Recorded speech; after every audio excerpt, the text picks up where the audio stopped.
that in 2001 we had $250 billion surpluses. Remember that?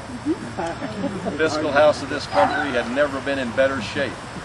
Today we have the largest deficit in our nation's history. And what people in Kansas don't know, though, is that Senator Roberts has voted for all of this Bush-Cheney fiscal policy. They don't know this. They don't know that he voted also for the bridge to nowhere in Alaska that John McCain rails against. $200 million to build a bridge to an island where 5 people live.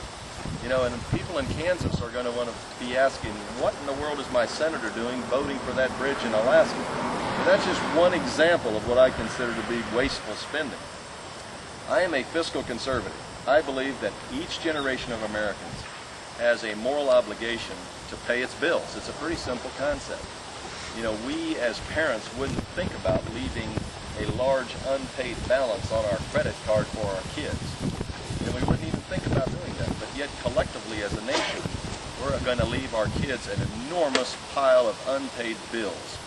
And when people are concerned about Social Security and Medicare, the thing that I'm reminding them is that the most important thing we can do to secure Medicare and to secure Social Security is to reduce our debt, all of our debt, because our kids are going to have to pay all of these bills and our debt. So reduce the debt as a way to reduce the tax burden that's going to be on them. The other issue that I'm just really passionate about is the need for us to reduce dramatically our dependence on foreign oil. And Boone Pickens is out running all over the country explaining to Americans, and I really appreciate this part of what he's doing. He's explaining to Americans that we are importing $700 billion worth of oil every year. $700 billion worth of oil. And the bad news is about $300 billion of that is coming from the Middle East and from Africa, from countries who do not like us. And billions of dollars of our petrodollars find their way into funding Wahhabi mosques, madrasa schools all over the world of Islam, where they're teaching young kids to hate Americans, to hate Jews, and to hate Christians. And that's our petrodollars being spent in this way. And in addition to that, a lot of this money also finds its way into the hands of Osama bin Laden and Al-Qaeda. We are indirectly funding, in many cases, both sides of this war on terror. We have to change this. And the only way we're going to be able to do it, when you understand that 70% of all the oil that we import goes right into our vehicles. 4 months after that oil hits our shore, it's gone. $700 billion gone, 4 months after it hits our shore. Now that tells me that we have to dramatically change the fuel efficiency in our vehicles. If 70% of the oil that we import goes into our vehicles, we have to change our consumption patterns. And I favor dramatically improving the fuel efficiency in our vehicles. If we have to do it by law, we have to do it by law. And I think we're going to have to do that. I want to tell the automakers all over the world, let's get cars out here that are making 40 and 50 miles per gallon. The technology is there. Right now in Wichita, Kansas, we have the technology to produce electric hybrid vehicles that will enable you to drive around Wichita in vehicles that are making 50 miles to the gallon. The technology is available right now. And we need to incentivize the production of these kind of vehicles. I feel very strongly that Americans have the ingenuity, we have the know-how, we have the capability to solve these problems. We just have lacked the leadership at the federal level. And so many of these problems are federal problems. And that's why we need to change our leadership in Washington. I want to just touch on a few other things on energy.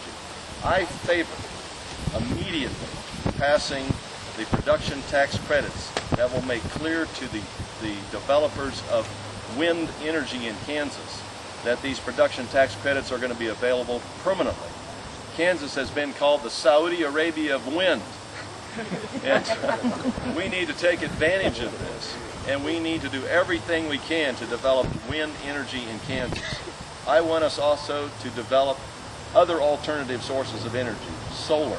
I want us to get back and review the whole question of nuclear. The French have used nuclear for 50 years.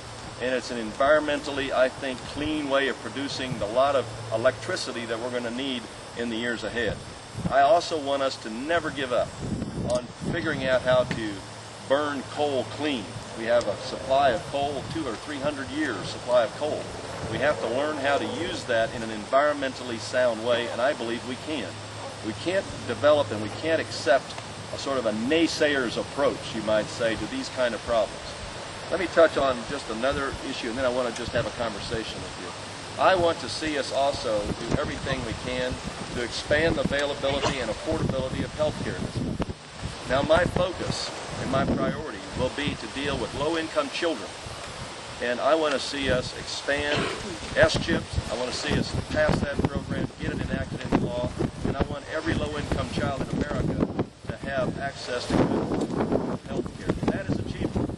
That is achievable. It can be done relatively quickly. We just have to break the political gridlock in Washington.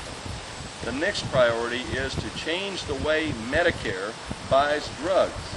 There's a provision in the law that prevents Medicare from buying drugs from the pharmaceutical industry in volume at discount prices. I will support changing that immediately. Senator Roberts and I disagree on that. He has opposed this bipartisan legislation repeatedly. I want to see that legislation passed because that will save us billions of dollars in the purchase of drugs under the Medicare program. So these are just a few of the things that really light me up. The last thing I want to just touch on is the need for us as a country to come together and to realize that we have to put partisanship aside.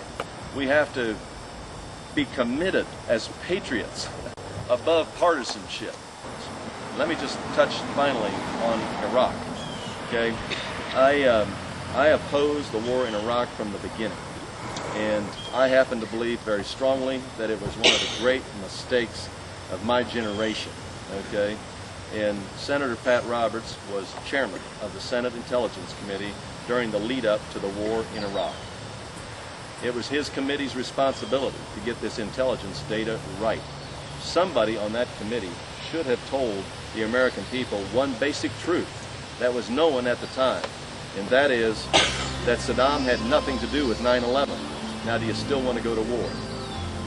And unfortunately, we weren't given that information. And I believe that if we don't hold our political leaders responsible when they make bad judgments on our behalf, we're going to get more bad judgments. We have a duty as citizens to demand accountability from our elected public officials. If they've done a good job for us, re-elect them. If they've done a bad job, retire them. That's our responsibility as citizens to do that. And when I look at the Roberts record, I see some good things, but on the big issues of the day, the war in Iraq, energy, healthcare, fiscal policy, Pat Roberts' record is wanting, and I believe that he should be retired this year because of the choices that he has made on our behalf. I need your help in this campaign, okay? We can win this thing.